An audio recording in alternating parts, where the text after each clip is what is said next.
Here's a question that genuinely bothers me. Take any two cultures on Earth, no contact with each other, separated by thousands of miles of ocean. Different languages, different cosmologies, different everything. Why did they both draw the same creature?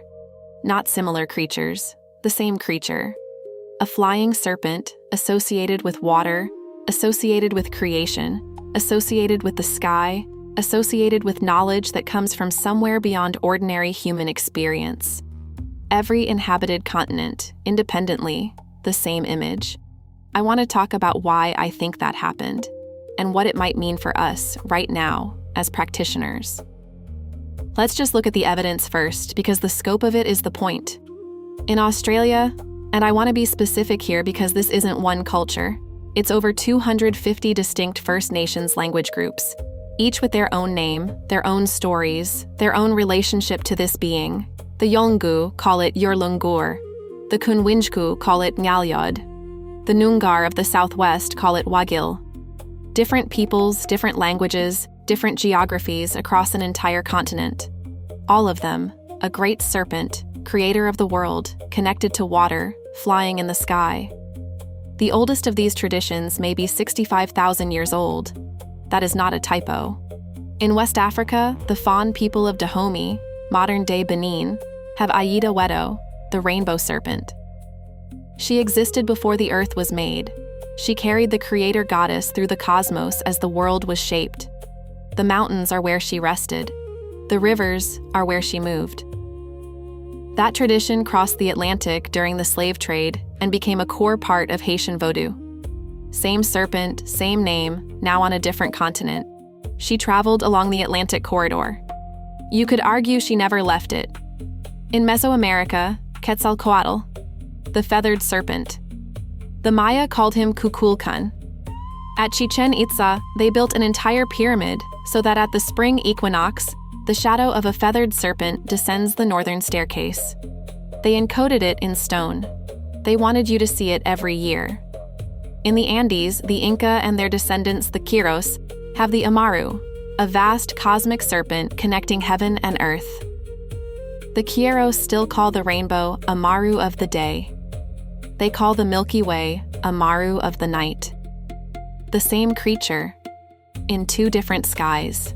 In Cambodia, the seven-headed Naga of Angkor Wat, whose 7 heads carry a direct symbolic association with the 7 colors of the rainbow. The Khmer people believe themselves descended from the Naga, the Riftline as ancestor, and the Naga fireballs of the Mekong River. This isn't ancient history. Every year, during the full moon of Buddhist Lent, luminous balls of light are reported rising from the Mekong. Witnessed annually, still happening, still being attributed to the Naga breathing from below. In Norse mythology, Yurlunggur encircles the world in the ocean. Its release at Ragnarok isn't simply destruction. It's the serpent's energy breaking free of containment entirely. In North America, the Uktena of the Cherokee, a crystalline serpent with a gemstone in its forehead, whose approach grants rainmaking and expanded perception.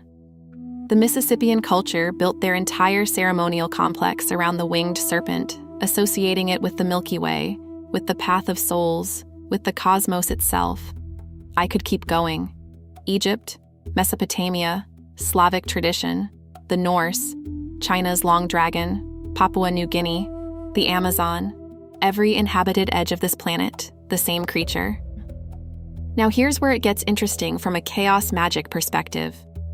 In chaos magic, we understand that belief is a tool, that symbols accumulate power through use, that an egregore, a thought form built and sustained by collective human attention, becomes a real operative force in proportion to how much of that attention it receives, and for how long. So ask yourself, what is the most powerful egregore available to a human practitioner right now? 65,000 years. Every culture on Earth. The same symbol, sustained, maintained, ceremonially reinforced across the entire span of human civilization and before it. The rainbow serpent isn't just a symbol.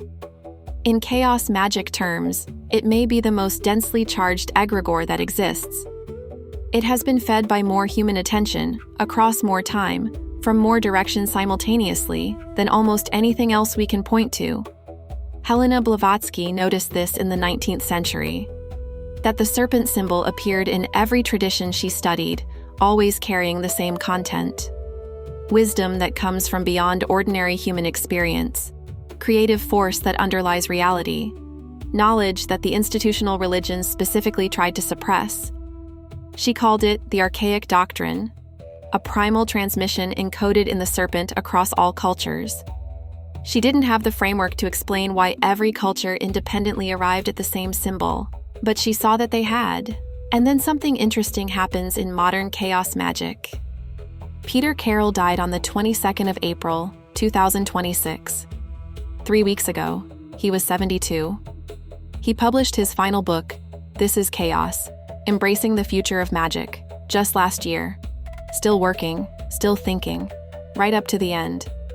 I want to talk about something specific in his work, partly because it's genuinely interesting, and partly because this feels like the right moment to sit with what he left us. In Liber Kaos, Carroll developed a system of 8 types of magic, each attributed a color. 7 colors, 7 types. And then the 8th, Octarine, the color of magic itself, the one that exists beyond the ordinary visible spectrum, the one you only perceive in gnosis states. The color Carroll described as electric, as luminous, as beyond normal visual experience. And Carroll wrote something specific about how the Octarine power awakens in a practitioner. He called it being bitten by the serpent. And when describing how to formulate a god form for Octarine magic, he wrote that the symbolism of the serpent is a useful starting point. 7 colors of the visible spectrum, plus the 8th, the one beyond perception, the one the serpent bites you into. Carroll was pointing at the same thing every culture on this planet has been pointing at for 65,000 years, and he encoded it in the same symbol they all used. Did he know that? Was it conscious? Was it the Egregore finding him? The way it seems to find everyone who works at this level long enough? I genuinely don't know. And I think that's the most interesting question in the room right now. Here's what I want to leave you with. The rainbow serpent is in every tradition because every tradition that lived near one of these places long enough eventually looked up and saw the same thing.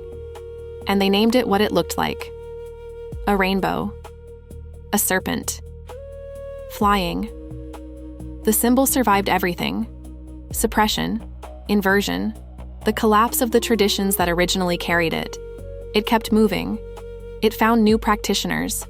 It found Carroll. It found Blavatsky. It found the Vodou tradition crossing the Atlantic. It found you, watching this video right now. That's what a 65,000-year-old Egregore does. It persists. It transmits. It finds its way into the minds of people who are ready to work with it, regardless of whether those people have the framework to understand what they're touching. The essay linked below goes much deeper on this, on why the symbol is consistent, on the specific cultures and corridors, on what the Myathe magic system proposes is actually happening when you look up and see the serpent in the sky. But right now, I want to hear from you. Have you worked with this symbol? Have you encountered it in your practice? Do you see something in the Carroll connection that I'm missing? Because this is the kind of question that gets more interesting the more perspectives you bring to it. The serpent finds its name. It always has.